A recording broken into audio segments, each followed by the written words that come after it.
बिस्मिल्लाहिर्रहमानिर्रहीम। अस्सलाम वालेकुम नाज़रीन, मैं हूं साकिब बशीर। इस्लामाबाद हाई कोर्ट से बड़ी खबर आपको देंगे और आज साबिक वज़ीर आज़म नवाज शरीफ उनको इस्लामाबाद हाई कोर्ट ने अल अज़ीज़िया रेफरेंस में बरी कर दिया है। 24 दिसंबर 2018 को अल अज़ीज़िया रेफरेंस में नवाज शरीफ को 7 साल कैद, जुर्माने और 10 साल के लिए किसी भी कोई ओहदा, अवामी ओहदा रखने पर पाबंदी थी, नाअहल करार दिया गया था 10 साल के लिए। तो आज सजा भी कलअदम हो गई, बरी भी हो गए और उनकी जो नाअहली थी वो भी खत्म हो गई। इस्लामाबाद हाई कोर्ट के चीफ जस्टिस आमिर फारूक ने और जस्टिस मियां गुल हसन औरंगजेब ने आज ये समाअत की थी और समाअत के बाद ये महफूज फैसला चंद मिनट के बाद ही महफूज फैसला जो है वो सुना दिया गया।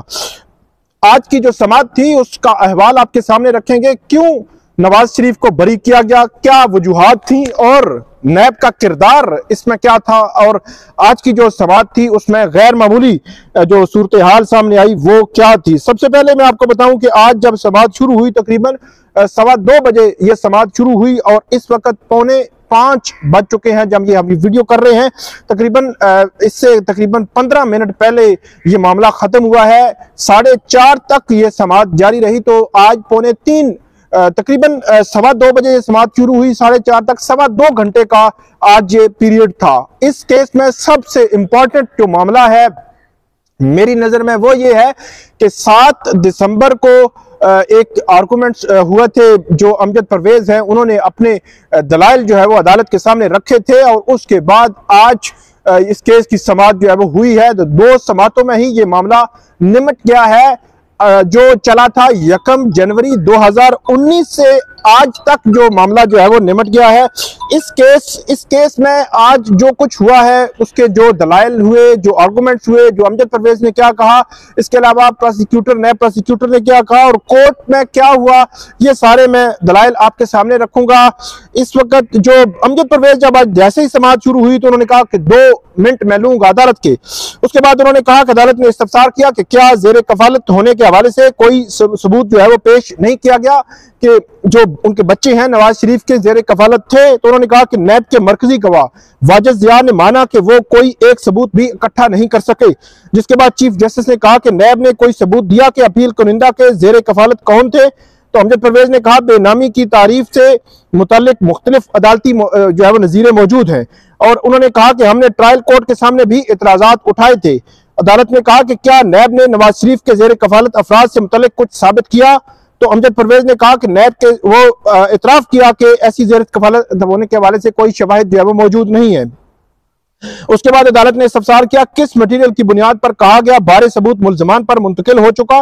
तो नैब जो अमजद परवेज है उन्होंने कहा कि नैब ने पनामा केस में सुप्रीम कोर्ट में दायर की गई एक मुतफरिक दरखास्त का सहारा लिया और सुप्रीम कोर्ट में मुतफरिक दरखास्त नवाज शरीफ ने दायर नहीं की थी बल्कि उनके बेटे हुसैन नवाज ने दायर की थी। तो ये कानूनी तौर पर उन्होंने इसका सहारा लिया। जाहिर सी बात है बेटे ने दायर की थी तो उसका बाप का जो है वो ताल्लुक तो यकीनी तौर पर था और वो जानते भी थे उनकी मर्जी से की गई होगी, लेकिन कानूनी तौर पर उन्होंने पे ये कहा कि वो दरखास्त जो है वो एक इंडिविजुअल मतलब नवाज शरीफ के बेटे हुसैन नवाज ने दायर की थी, नवाज शरीफ ने दायर नहीं की थी। और अदालत भी कानूनी पॉइंट ऑफ व्यू से देखा जाए तो अदालत उस एंगल से अगर देखे तो वो नवाज शरीफ ने जाहिर सी बात है दायर नहीं की थी, उनके बेटे ने दायर की थी। लेकिन अगर आप देखें कि बेटे और बाप की मुशावरत से ही दायर हुई होगी तो वो एक अलग मामला है। लेकिन उसके बाद अमजद परवेज ने कहा कि मुतफरिक दरखास्त की फोटोकॉपी इन्होंने रिकॉर्ड के साथ लगाई है।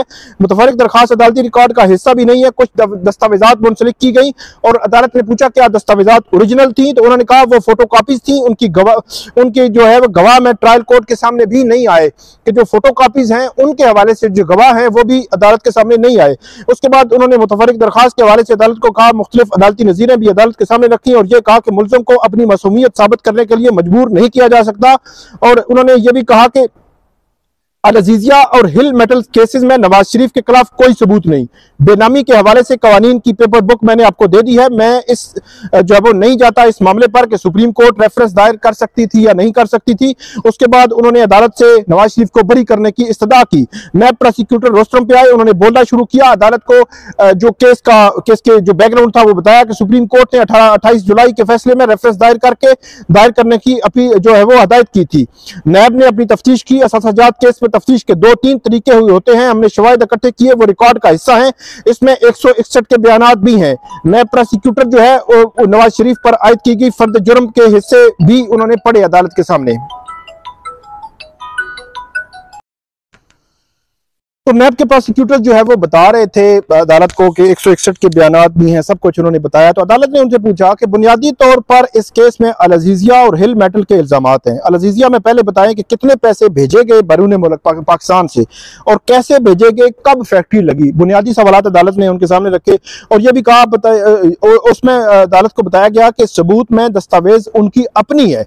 और अदालत ने यह कहा कि किसके हवाले से दस्तावेज है। उन्होंने अदालत ने यह भी कहा कि आपने पिछली समात पर, यहां पे फिर मामला अरशद मलिक का, वो मैंने आपको बताया था कि गैर मामूली सूरत हाल बनी, वो अरशद मलिक मरहूम जज अरशद मलिक का स्कैंडल जो है वो मामला यहां पे खुल गया। अच्छा, अब खुला ये कि हुआ इसमें,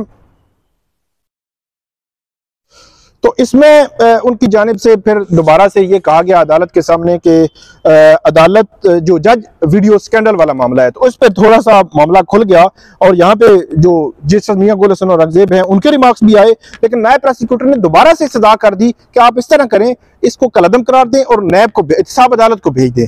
तो यहाँ पे सिचुएशन क्रिएट हो गई। चीफ जस्टिस ने कहा कि सुप्रीम कोर्ट ने कहा था कि अपील सुनते हाई कोर्ट इस मामले को देखेगी और मियां गुल हसन और रंगजेब जो है उन्होंने कहा कि एडमिनिस्ट्रेशन कमेटी ने, मतलब लाहौर हाई कोर्ट की एडमिनिस्ट्रेशन कमेटी ने जज को मिसकंडक्ट की बुनियाद पर हटाया था। और अदालत ने यहाँ पे इस्तफसार किया, जो नवाज शरीफ के वकील है उन्होंने कहा कि नैब आपको बहुत रियायत दे रही है, पता नहीं आप क्यों नहीं ले रहे। तो बुनियादी तौर पर नैब ये कह रहा था कि कलअदम करार देकर आप एहतसाब अदालत को दोबारा भेज दें कि वो री हियरिंग कर ले, दोबारा से सुन ले। तो यहाँ पर फिर उन्होंने इस्तदा की, अदालत ने इस्तदा मुस्तरद की और ये कहा कि नैब प्रोसिक्यूटर दलाइल जारी रखें, हम मेरिट पर सुनेंगे। फिर मेरिट पर अदालत ने ये कहा कि दलाइल में शवाहिद बताएंगे, फिर उनका ताल्लुक जोड़ने की कोशिश करेंगे, चलें फिर आप। उसके बाद उन्होंने कहा कि अदालत ने ये कहा कि आपने बताना है करप्शन और करप्ट प्रैक्टिसेस, ये रकम सऊदी अरब भेजी गई थी। अदालत ने नैब प्रोसिक्यूटर से इस्तफसार किया और यह भी कहा कि नैब के गवाह वाजिद ज़िया खुद मान रहे हैं कि कोई सबूत नहीं। इस दस्तावेजात को दुरुस्त भी मान लिया जाए तो यह साबित नहीं होता कि नवाज शरीफ का अल अजीजिया और हिल मेटल के साथ कोई ताल्लुक मौजूद है। चीफ जस्टिस आमिर फारूक ने यह दलाइल दिए और उसके बाद यह मामला जो है वो आगे चलता रहा।